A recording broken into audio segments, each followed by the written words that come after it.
இருக்கின்ற இலங்கையிலேயே 6வது 7வது அதிக வருமானம் கூடிய ஒரு தொழிலாக காணப்படுகின்றது இந்த மீன்பிடி தொழில். இந்த மீன்பிடி தொழிலுடைய உயர் அதிகாரி அதாவது ஏடி அவர்கள் செய்கின்ற சில கீழ்த்தனமான சில இழிவான செயற்பாடுகள் இன மத மொழி பேதங்கள் அப்பால் கடந்திருக்கின்ற மக்களிடத்திலேயே பெரும் அச்சத்தையும் ஒரு பிரிவினத்தையும் ஏற்படுத்துகின்ற ஒரு கருப்பொருளாகவே அவர்களுடைய செயற்பாடான அமைந்திருக்கின்றது. ஏனென்று சொல்லி சொன்னால் எந்த ஒரு மீன்பிடி தொழில் என்பது ஒரு எடுகேஷன் கெப்பாசிட்டி குறைந்த தொழில். இந்த தொழில் ஒரு அனுபவத்தை அடிப்படையாக வச்சு வாழ்வாதாரத்தை கருத்தில் கொண்டு ஒரு ஜீவனோபாயமாக செய்யப்பட்டு வருகின்ற தொழில்தான் இந்த மீன்பிடி தொழில். இந்த மீன்பிடி தொழிலினுடைய அதிகாரிகள் அவர்கள் முதல்ல எப்படி இருக்க வேணும், அவர்களுடைய பழக்க வழக்கங்கள் என்ன, உண்மையிலேயே சில விஷயங்களை ஆழமாக நாங்கள் யோசிச்சோம்னு சொல்லி சொன்னால் இவருக்கான எடுகேஷன் கெப்பாசிட்டி என்றது எந்த அளவுக்கு இருக்குன்றது தெரியாது. ஏனெண்டா ஒரு எடுகேஷன் கெப்பாசிட்டி ஒரு நபர் இப்படியான ஒரு கீழ்த்தரமான செயலை செய்ய மாட்டார். உதாரணமாக சொன்னால் ஒரு மாவட்ட செயலமாக இருக்கலாம், அல்லது ஒரு டிஎஸ் ஆஃபீஸாக இருக்கலாம், ஒரு எடுகேஷன் மினிஸ்ட்ரியாக இருக்கலாம். எந்த ஒரு திணைக்களங்களில் சரி இப்படியான ஒரு இழிவான செயல்பாடு நடந்ததுண்டா? படித்தவன் குடித்தா பாட்டு, குளிக்காரன் குடித்தா குடியாப்ப இல்லை, நீங்களே சொல்லுங்கள். இதனுடைய திணைக்கள அதிகாரிகள், டைரக்டர் ஜெனரல், கௌரவ கடல் தொழில் அமைச்சர் அவர்கள், மாவட்ட செயலாளர் அவர்கள், மற்றது ஆளுநர் இதுக்கான உடனடியாக சட்ட ரீதியான நடவடிக்கை எடுத்து இந்த ஏடிக்கு எதிராக உடனடியாக வழக்கு தாக்கல் செய்யப்பட வேண்டும். ஏன்னு சொல்லி சொன்னால் அது மட்டுமில்லாமல் இந்த மீனவனுடைய இந்த உயிருக்காக தமது கட்டளை சட்டத்தின் கீழ் உரிய சந்தர்ப்பத்தில் ஏடிக்குரிய பாதுகாப்புகள் வழங்கப்படாத இடத்தில் அவர் பாதுகாப்பை பெற்றுக்கொள்ளலாம் என்றது சட்டத்தில் சில விஷயங்கள் கூறப்பட்டிருக்கு. முப்படைகளையும் அவர் தன்னுடைய பாதுகாப்புக்காக உதவிக்காக அழைக்கலாம். அப்படி இருந்தும் இந்த மீனவன் தொழிலுக்கு போயிட்டு காணாமல் போய் இன்றோடு 4 நாட்கள் ஆகின்றன.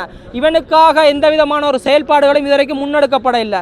இவனுக்கான ஒரு அங்கீகாரம் என்ன நடந்தது ஏது நடந்ததுன்னு சொல்லி திணைக்களத்திலிருந்து எந்த விதமான ஒரு செயல்பாடுகளும் முன்னெடுக்கப்பட இல்லைன்றது ஒரு கவலைக்குரிய விஷயமாக இருந்தாலும் அவருடைய அறிவு புலமை என்பது இதில் இருந்த ஒரு கீழ்த்தனமாகவே தெளிவாகவே செயல்பட்டு விரும்புகிறார். அது மட்டுமில்லாமல் ஒரு முல்லைத்தீவு மாவட்டத்தில் ஒரு இடத்துல இருக்கின்ற 75 கிலோமீட்டர் நிலப்பரப்பை கொண்ட ஒரு மீனவ கடற்பகுதியாக இருக்கின்றது. அந்த கடற்பகுதியில் 4700 குடும்பங்கள் தொடக்கம் 6000 குடும்பங்கள் வரை மீன்பிடியவே ஜீவனோபாயமாக கொண்டு வாழ்வாதாரத்தை நடத்தி கொண்டு இருக்கின்றன. அது மட்டுமில்லாமல் இவர் சட்டவிரோத தொழில்னு சொல்லி சொன்னால் சட்டவிரோதம் என்றால் நீங்கள் புல்மோட்டையிலிருந்து சாலை வரைக்கும் எல்லாமே ஒட்டு மொத்தமாக ஸ்டாப் பண்ணுங்க. இலங்கை ஒரு தீவு, இலங்கையில் எல்லா இடத்துலையும் இந்த சட்டவிரோதமான தொழில் நடந்து கொண்டு இருக்குது. சட்டவிரோதமான தொழில் என்றால் கரவலையில் இருக்கிற முழு லைசன்ஸ் பாடுகள் எத்தனை லைசன்ஸ் பாடுகள் இல்லை, எத்தனை கெசட் பண்ணப்பட்ட பாடுகள், அத்தனை பாடுகளை உடனே நிப்பாட்டுங்க. அப்படின்னு சொல்லி சொன்னால் நிறைய இப்போ தன்னுடைய ஆதரவால் எத்தனை விதமான சம்மாட்டிமா இருந்த கரவலை தொழில் செய்து கொண்டிருக்கணுமோ அத்தனை பேரும் இப்போ முற்றுப்புள்ளி வைக்கப்படுவார்கள். இதனுடைய ஆரம்பத்தில் அனுமதியை வழங்கப்பட்டதுக்கு துணையாக போயிருக்கின்ற ஏடிஆர் எஃப்ஐஆர் எந்தெந்த காலப்பகுதியில் அவியல் இந்த திணைக்களத்தில் உயர் பதவி நிலையை வகிச்சாக்கள் என்று சொல்லி இந்த டிபார்ட்மெண்ட் அதாவது இலங்கை கடற்தொழில் அமைச்சு இதோட ரிசர்ச் பண்ணணும். ரிசர்ச் பண்ணி இதுக்கான ஒரு தீர்வுண்டை பெற்றுக் கொடுக்கணும்.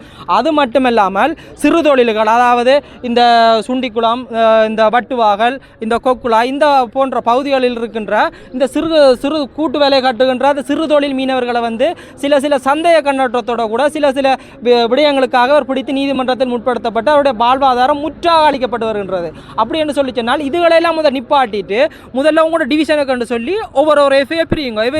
உங்களுக்கு சட்டம் தெரியாடி என்னட்டு வாங்க, நான் உங்களுக்கு ஏடிக்கு சட்டம் படிப்பிக்கிறேன். சரியா? வெளிப்படையா சொல்றேன். ஓகே தானே? ஓகேயா?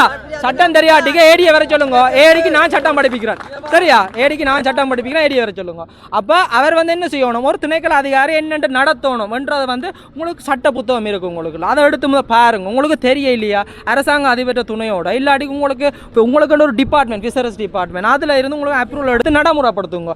ஒன்றும் தெரியாட்டிக்கு நீங்கள் ஒரு என்ன தலையாட்டி பொம்மை மாதிரி அந்த இடத்துல இருக்கிறீங்க. நீங்கள் இருக்கிறத விட இந்த இடத்த விட்டு நீங்கள் போயிட்டு நல்ல ஒரு ஆளுமை நிறைந்த நல்ல ஒரு அதிகாரிக்கு நீங்கள் ஒரு வாய்ப்பை வழங்கினீங்கன்னு சொல்லி சொன்னால் அது உங்களுக்கு நல்லாம், அது எங்களுக்கு நல்லாம். இதே நான் இறுதியாக கேட்டுக்கொண்டு வருகிறேன். மற்றது இந்த கடலில் காணாமல் போன இந்த மீனவனுக்காக இதுவரைக்கும் தான் முன்வந்தோ இல்லாட்டிக்கு தமிழுடைய திணைக்களத்தால் எந்த விதமான ஒரு ஆதரவையும் வழங்காமல் இருப்பதற்கான காரணம் என்ன, அந்த காரணத்தை சொல்லணும். சரியா? சும்மா நின்று கொண்டு நாங்கள் 10ஓட 11ஆக விட்டுட்டு போயிடலாம். ஏனெண்டா அன்றைக்கு தீத்தக்கரையில் கள்ளப்பாட்டில் ஒரு ஆல்பம் காணாமல் போனது. ஒரு நிமிஷம் சரி, அதே மாதிரி இப்போ இந்த மீனவர் இன்றைக்கு நாள் ஒரு ஆண்டு இப்படியே நாளுக்கு நாள் ஒவ்வொருத்த இழப்புகளும் வந்து அதிகரித்து கொண்டு போவைக்கில் வந்து இன்னொரு நபர் வந்து தொழிலை செய்ய முற்படுறது கூட வந்து தயங்கும். இதால் வந்து முல்லைத்தீவு மாவட்டத்தினுடைய பொருளாதார நிலைமையும் பிட்டு போகும். அதே நேரத்தில் வந்து தாய்லாந்து, மலேசியா, அதாவது தாய்லாந்து, இந்தோனேஷியா போன்ற வெளிநாடுகளிலிருந்து நீங்கள் உணவுப் பொருட்கள் வந்து நீங்கள் நாடு பக்கமும் இலங்கையை வந்து கடலால் சூழ வச்சுக்கொண்டு வெளிநாட்டில் இருந்து நீங்கள் வந்து உணவுப் பொருட்களை இறங்கி கொண்டு எங்களோட நாட்டின் பொருளாதாரத்தை இப்படிப்பட்ட ஏடிகளான கீழ்த்தரமான அடுத்த வளர்ந்து வர ஜெனரேஷனுக்கு ஒரு ஊக்குவிப்பை கொடுத்து ஒரு தொழில் வாய்ப்பை ஊக்குவிக்க இல்லாமல் நிப்பாட்டி வச்சிருக்கட்டா உங்களோட ஒரு என்ன சொல்ற கீழ்த்தனமான செயல் சொல்லிக்கொள்ள விரும்புகிறேன்.